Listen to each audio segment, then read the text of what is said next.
Hello guys, welcome back. So previous వీడియోలో మనం scroll text గురించి తెలుసుకున్నాం కదా. ఈ వీడియోలో fusion text are text base గురించి తెలుసుకుందాం. సో ముందుగా దీన్ని తీసుకొచ్చి నేను మన టైమ్ లైన్లో డ్రాప్ చేస్తున్నాను. సో ప్రీవియస్లీ మనం టెక్స్ట్ తీసుకున్నాం కదా. సో ఈ టెక్స్ట్ కనుక చూస్తే మీకు టైటిల్లో only rich text, drop shadow, background మాత్రం ఉన్నాయి అండ్ సెట్టింగ్స్ సపరేట్గా ఉన్నాయి, రైట్? కానీ ఇప్పుడు text plus or fusion text కనుక తీసుకుంటే మీకు టెక్స్ట్లో మళ్ళీ టెక్స్ట్ లేఅవుట్, ట్రాన్స్ఫార్మ్, షేడింగ్ అని చెప్పి మీకు సపరేట్ ట్యాబ్స్ ఉన్నాయి అండ్ అలాగే సెట్టింగ్స్ సపరేట్గా ఉంది. సో ఇప్పుడు ఈ టైటిల్లో ఉన్న డిఫరెంట్ ట్యాబ్స్ని చూద్దాం. సో బేసికల్లీ ఫస్ట్ ఏమో టెక్స్ట్. సో ఇక్కడ మనం బేసిక్గా టెక్స్ట్ ఏదైతే ఉందో సో దాన్ని ఎడిట్ చేసుకుంటాం అండ్ అలాగే ఫాంట్స్ ఇవన్నీ కూడా చేంజ్ చేసుకుంటాం. ఓకే, అండ్ దెన్ లేఅవుట్కి వస్తే సో ఇక్కడ మనకి టెక్స్ట్ ఏదైతే ఉందో సో అది దాని మీద అప్లై చేసే ట్రాన్స్ఫార్మ్స్ ఏవైతే ఉన్నాయో సో అవి పాయింట్ బేస్డ్ ఉండాలా, ఫ్రేమ్ బేస్డ్ ఉండాలా, ఆర్ ఎల్స్ సర్కిల్లో ఉండాలా అనేది మనం ఇక్కడ డిసైడ్ చేసుకోవచ్చు. సో ఇఫ్ సర్కిల్ కనుక చూస్ చేసుకుంటే మన ఇక్కడ నుంచి దీని యొక్క సైజ్ అండ్ అలాగే విడ్త్ అండ్ సెంటర్ సో ఇవన్నీ కూడా మనం చేంజ్ చేసుకోవచ్చు. అండ్ మళ్ళీ బ్యాక్ టు పాయింట్ చేంజ్ చేస్తున్నాం. And then next interesting tab ఏంటంటే ట్రాన్స్ఫార్మ్.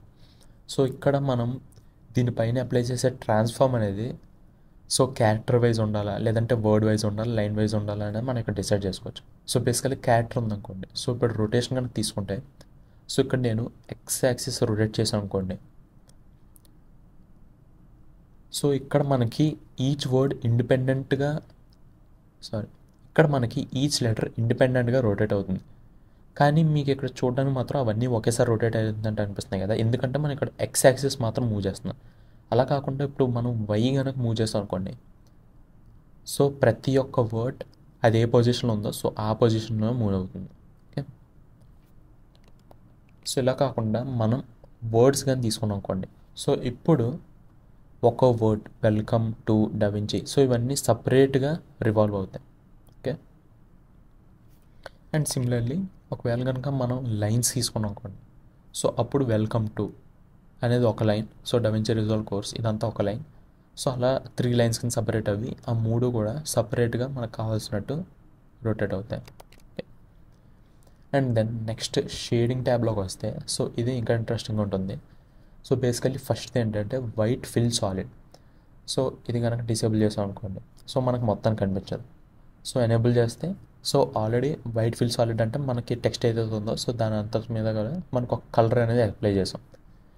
అండ్ ఇక్కడ మళ్ళీ ఇంకొక ఇంట్రెస్టింగ్ విషయం ఏంటంటే మనకి ఈచ్ ట్యాబ్ ఇంటర్లింక్డ్ అయ్యి ఉంటుంది. ఓకే, సో షేడింగ్లో మనకి కలర్ ఏదైతే ఉందో సో సేమ్ అదే కలర్ మనకి టెక్స్ట్లో కూడా ఉంటుంది. సో ఇక్కడ నేను సపోజ్ టెక్స్ట్లో ఉన్న కలర్ చేంజ్ చేసాను అనుకోండి, సో ఆరెంజ్ సెలెక్ట్ చేశాను అండ్ దెన్ ఓకే ప్రెస్ చేశాను, రైట్? సో ఇప్పుడు మళ్ళీ షేడింగ్ ట్యాబ్లోకి వెళ్తే సో ఇదివరకు ఇక్కడ వైట్ కలర్ ఉండేది, సో ఇప్పుడు ఇది ఆరెంజ్ అయింది. సో ఈ డిఫరెంట్ ట్యాబ్స్లో కొన్ని ప్రాపర్టీస్ ఏవైతే సిమిలర్గా ఉన్నాయో సో ఒక దిక్కుని చేంజ్ చేస్తే అది ఆటోమేటిక్గా వేరే దిక్కున కూడా చేంజ్ అవుతుంది. అండ్ దెన్ నెక్స్ట్ ఇక్కడ 2లోకి వస్తే సో రెడ్ అవుట్లైన్, సో దీన్ని మనం ఎనేబుల్ చేసుకోవచ్చు సో దట్ మనకి టెక్స్ట్ చుట్టూ ఒక అవుట్లైన్ అనేది వస్తుంది. అండ్ ఈవెన్ మీరు ఇక్కడ నుంచి థిక్నెస్ ఇవన్నీ కూడా చేంజ్ చేసుకోవచ్చు. ఓకే,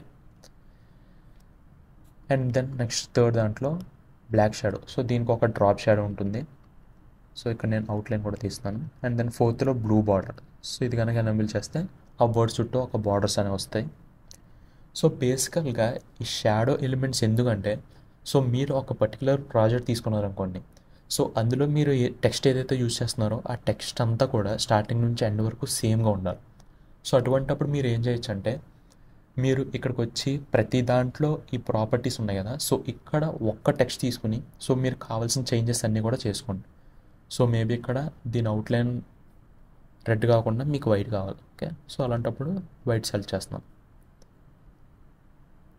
అండ్ దెన్ సో దీని యొక్క థిక్నెస్ అనేది ఇంక్రీజ్ ఆర్ డిక్రీజ్ చేస్తాం. ఓకే, సో ఇలా మీరు ఒక పర్టికులర్ ప్రాపర్టీస్ అన్నీ కూడా మీరు సెట్ చేసుకున్నాక సో అప్పుడు మీరు ఏవైతే మళ్ళీ కొత్త టెక్స్ట్ తీసుకుంటారో సో అప్పుడు మీరు ప్రతి టెక్స్ట్లోని ఈ షేడింగ్ దాంట్లోకి వచ్చి మీరు జస్ట్ ఎనేబుల్ క్లిక్ చేస్తే చాలు. సో ఆ సేమ్ స్టైల్ ఏదైతే ఉందో సో ఆ స్టైల్ ప్రతి టెక్స్ట్కి అప్లై అవుతుంటుంది. అండ్ అలాగే ఇక్కడ నుంచి 6, 7, 8 ట్యాబ్స్ ఉన్నాయి కదా, సో ఇవి ఏంటంటే ఎంప్టీగా ఉంటాయి అన్నమాట.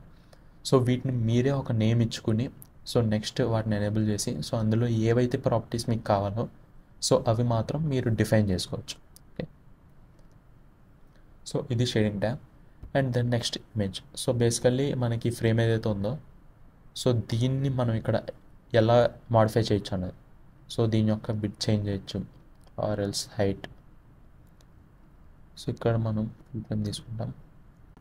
సో ఇక్కడ నుంచి బేసికల్లీ ఇది ఏదైతే ఉందో సో దీని యొక్క బిట్ ఉంటుంది. సో బిట్ చేంజ్ చేసుకోవచ్చు or else height. And then ఇక్కడ వీటికి రీసెట్ బటన్స్ ఉంటాయి. సో వీటిని క్లిక్ చేస్తే మళ్ళీ రీసెట్ అవుతుంది. Okay. And then finally settings.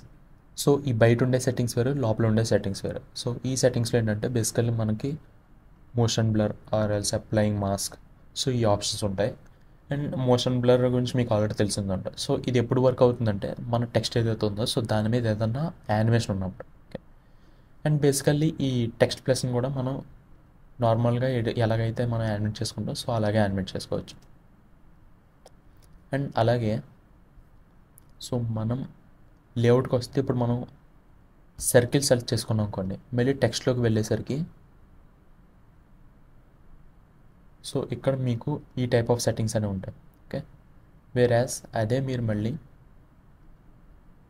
ఇక్కడికి వచ్చి వేరే ఏదైనా సెలెక్ట్ చేసుకున్నాను అనుకో ఫ్రేమ్ ఏదోటి, సో అప్పుడు మీకు ఇక్కడ ఉన్న ప్రాపర్టీస్ అనేవి మారుతాయి. ఓకే. సో ఇప్పుడు స్క్రోల్ అనే ఆప్షన్ వచ్చింది కదా, సో ప్రీవియస్ అది లేదు. అండ్ అలాగే వీటన్నిటిలో కూడా కామన్గా ఉండేది ఏంటంటే రైట్ ఆన్. సో ఇదొక ప్రీడిఫైన్డ్ యానిమేషన్ అనమాట. సో మీరు కనుక ఈ విధంగా ఒక యానిమేషన్ అనేది క్రియేట్ చేయాలనుకోండి సో అప్పుడు ఈ రైట్ ఆన్ అన్నదాన్ని యూస్ చేయొచ్చు. సో ఇక్కడ వరకు వస్తాం. అండ్ దెన్ సో ఇక్కడ నేను కీ ఫ్రేమ్ వేసాను. అండ్ దెన్ 10 ఫ్రేమ్స్ ముందుకు మూవ్ అయ్యి సో దీన్ని నేను ఎడిట్ చేశాను. అండ్ ఇప్పుడు కనుక ప్లే చేసాం అనుకోండి సో ఈ విధంగా మనం దీంతో యానిమేషన్ అనేది చేయొచ్చు. ఓకే. సో గైస్ టెక్స్ట్ ప్లస్లో మనకి బేసిక్గా ఉన్నదానికన్నా ఇంకా చాలా ఎక్కువ ప్రాపర్టీస్ ఉంటాయి. సో మీరేంటంటే టెక్స్ట్ ప్లస్ ఎఫెక్ట్స్ తీసుకొని సో ఇందులో ఉన్న ప్రతి ప్రాపర్టీని జస్ట్ ఒక ట్రయల్ అండ్ ఎర్రర్ బేస్ మెథడ్లో ఎక్స్పెరిమెంట్ చేసి చూడండి. So that's it for this video. See in the next one. Bye.